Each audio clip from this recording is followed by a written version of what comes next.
여러분 안녕하십니까? CJB 7시 뉴스입니다. 마침내 청주공항을 모기지로 하는 저비용 항공사가 탄생했습니다. 국토부가 에어로케이를 비롯해 세계 저비용 항공사의 국제 항공 운송 사업 면허를 발급했습니다. 한성항공이 청주공항을 떠난 지 10년 만입니다. 이윤영 기자입니다. 에어로케이가 드디어 청주국제공항의 거점 항공사가 됐습니다. 정부는 지난해 11월 면허를 신청한 5개 사업자 가운데 에어로케이를 비롯해 플라이강원과 에어프레미아의 국제 항공 운송 사업 면허를 발급한다고 밝혔습니다. 에어로케이 항공은 자본금 증자 등의 재무 능력을 보완했고 노선 계획을 재조정하는 등 면허 기준을 충족하여 이번에 면허를 발급하기로 했습니다. 국내 1호 저비용 항공사인 한성항공이 청주공항을 떠난 후 10년 만에 거점 항공사 유치에 성공한 충청북도는 환영의 뜻을 밝혔습니다. 청주국제공항이 드디어 날개를 활짝 펴고 세계로 미래로 비상할 수 있게 되었습니다. 에어로케이는 앞으로 3년간 140만 명의 승객 유치를 목표로 중국과 일본, 대만과 베트남 등의 11개 노선을 운항할 계획입니다. 또한 1000여 명의 일자리 창출 등 지역 경제에도 크게 기여할 것을 약속했습니다. 에어로케이는 앞으로 이에 보답하기 위해 소비자분들께 더욱 좋은 항공 서비스를 제공하고 이를 통해 양주의 일자리 창출과 경제 발전에 기여할 수 있도록 최선의 노력을 하겠습니다. 하지만 가디언즈 항공은 아쉽게도 면허 획득에 실패했습니다. 청주 자카르타 노선에 운수권이 없고 포화된 노선이 다수 포함되어 있으며 화물 운송 수요의 구체성이 떨어진다는 이유에서입니다. 오랜 수건이었던 거점 항공사 유치에 성공하면서 이제 청주국제공항은 명실상부한 중부권의 거점공항으로 자리매김할 전망입니다. CJB 뉴스 이윤영입니다. 사상 최악의 미세먼지에 일상이 멈춰버릴 지경입니다. 이 외출조차 꺼리시는 분들이 많은데 그렇다고 아예 밖을 나가지 않을 수도 없는 노릇이죠.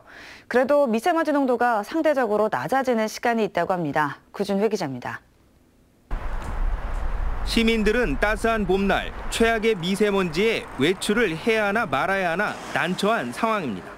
날씨는 나오기 되게 좋은데 먼지도 많고 먼지 많은 게 눈에 보이니까 나가기 좀 겁나고 또 나오면 목도 막 칼칼하고.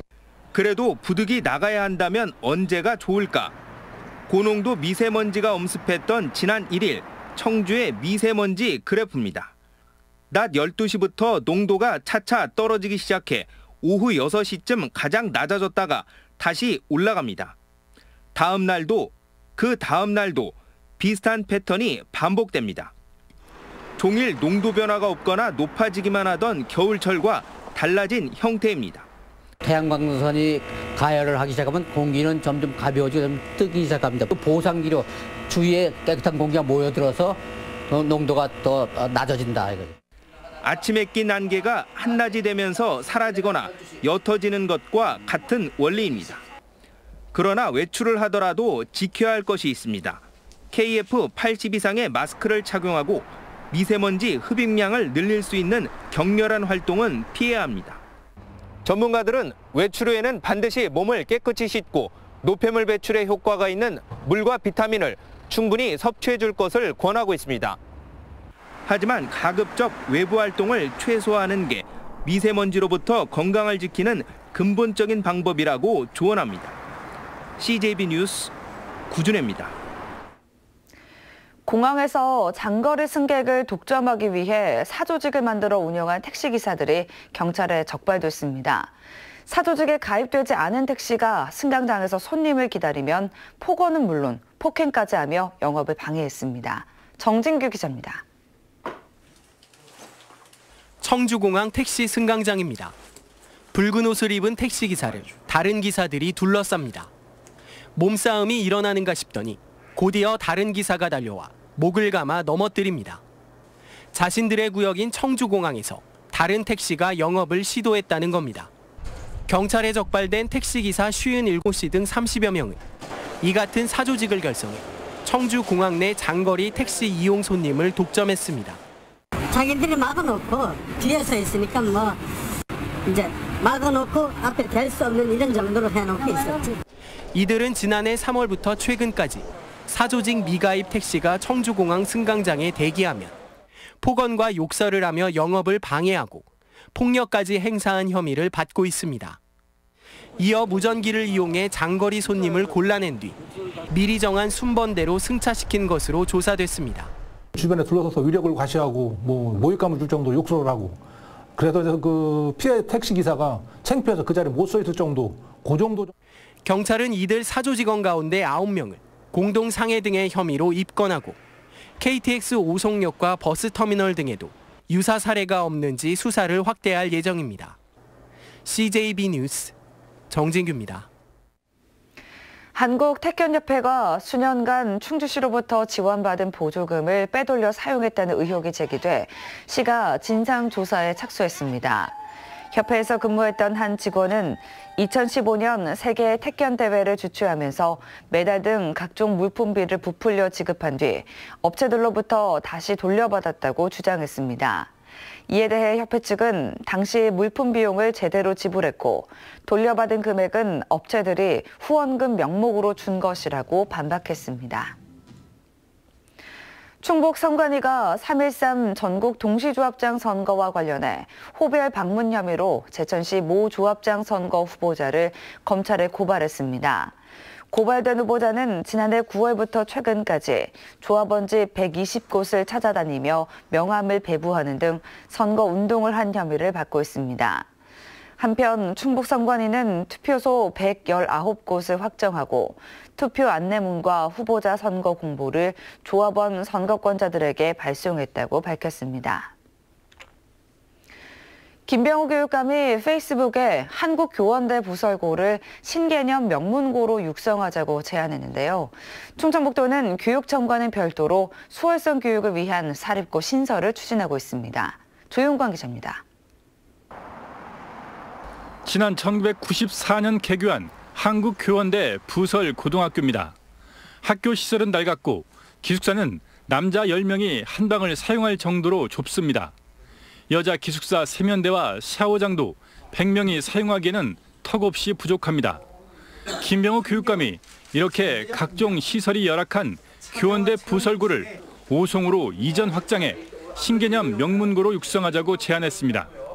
충청북도가 생각하는 명문고는 시대에 맞지 않은 모델로 국가교육 어젠다의 실험학교인 국립학교가 대안이 될 수 있다는 겁니다. 2015 개정 교육과정에서 명시하고 있는 창의융합형 인재를 양성하는 학교, 이런 것을 신개념 명문고라 할 수 있고요. 충청북도는 교원대 부설고의 오송 이전과는 별도로 사립고 신설을 검토하고 있습니다. 도내 고교를 상대로 소위 명문대 진학률을 자체 조사해 무리를 빚기도 했지만 충북에도 수월성 교육을 위한 명문고를 만들어 더 이상의 지역 우수 인재의 역의 유출을 막아야 한다고 거듭 밝혔습니다. 도지사님 생각은 거기 또 많은 그런 학교가 좀 신설되어서 같이 선의의 경쟁이라고 할까요? 그래서 시너지 효과, 각 학교의 또 특성이 있을 수 있고 그러니까.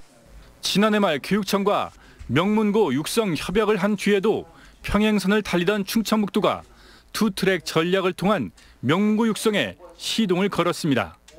CJB 뉴스 조윤광입니다.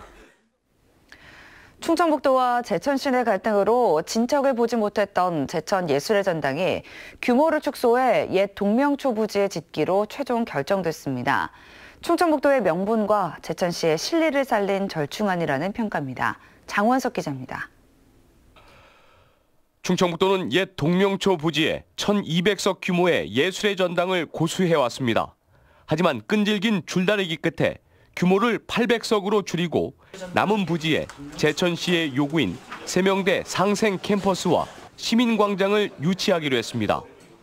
충청북도는 실시 설계까지 마친 입지 유지를, 제천시는 구도심 활성화를 관철시킨 절충안입니다. 우리는 도비 200억을 받아야 될 입장이고 그래서 지자체가 완벽하게 합의가 된 사항입니다. 제천시가 예술의 전당 입지로 주장했던 세명대 내 부지에는 국민체육센터가 건립됩니다. 정부의 공모사업에 최종 선정돼 71억 원을 들여 3,000제곱미터의 수영장 등 체육시설을 짓기로 확정했습니다. 평생교육 형식이나 아니면 학생들이 또 동아리 활동이라든가 부림토의할 수 있는 그 작은 학습 공간을 만든다고 봐야 되겠죠. 예술의 전당과 국민체육센터는 내년 3월 동시 착공돼 오는 2021년 완공됩니다. 한편 제천시는 용역 중인 충청북도 자치연수원 북부권 이전과 관련해서도 전담 팀을 구성해 본격적인 유치전에 돌입했습니다. CJB 뉴스 장원석입니다. 미래해양과학관 건립을 위한 유치추진위원회 발족과 100만인 서명운동이 도청 대회의실에서 개최됐습니다.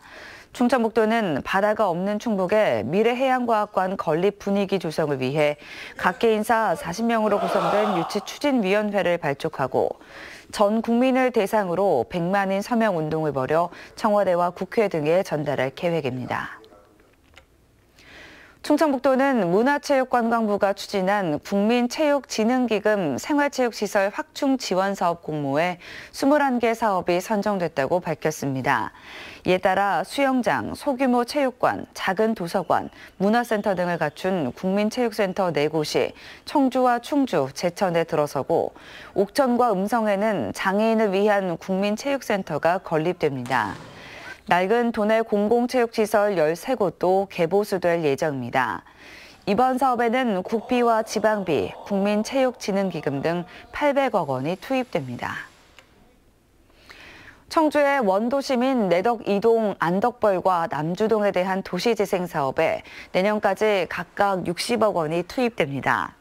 안덕벌 예술의 거리는 7km 구간의 보행 환경을 개선하고 주민 공동 이용시설, 주차장 등을 확충해 유동 인구를 끌어모으게 됩니다. 한복 웨딩거리, 가구거리, 기물거리 등이 있는 남주동에는 웨딩허브 센터가 들어서고 주거환경 개선 사업 등이 진행됩니다. 충북도의회가 도교육청의 민간 위탁 사업의 적정성 여부를 검토합니다. 도의회는 지난해 말 교육청 사무의 민간 위탁에 관한 조례가 제정됨에 따라 자전거 안전교육 운영 민간 위탁 동의안 등 9건을 제출받아 사업의 타당성을 검토해 계속 추진 여부를 결정하기로 했습니다. 58회 충북도민체전 개막 100일을 앞두고 개최지인 괴산군이 범국민추진위원회를 출범시키고 대회 성공을 다짐했습니다. 괴산군은 13년 만에 다시 열리는 도민체전이 군의 발전과 국민화합, 지역경제 활성화에 도움이 될 것으로 기대하고 있습니다.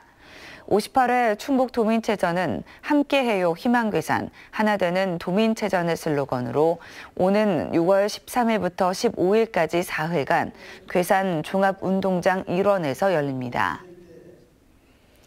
다음은 오늘 도내에서 열리는 행사를 안내해드립니다. 청주에서는 시정발전 노릴터 연구소 발대식이 오후 1시 30분 예술의 전당에서 열립니다. 충주에서는 농업인 단체 연합회장 이취임식이 오전 10시 30분 충주시청에서 있습니다. 옥천에서는 2019 노인 일자리 사업 발대식이 오전 10시 옥천체육센터에서 있습니다. 끝으로 날씨입니다. 만물이 잠에서 깨어난다는 경치비눈을 충북지방은 아침까지 남부 지역을 중심으로 빗방울이 떨어지겠습니다. 오후부터 밤 사이에는 중북부 지역을 중심으로도 빗방울이 떨어지는 곳이 있겠습니다. 오늘 낮 최고 기온은 청주 14도, 충주 13도 등 13도에서 15도로 어제와 비슷하겠습니다. 오늘도 도내 전역으로 초미세먼지 농도가 매우 나쁨 수준을 보이겠습니다. 건강관리에 각별히 유의하시기 바랍니다. 이상으로 CJB 8시 뉴스를 마칩니다. 고맙습니다.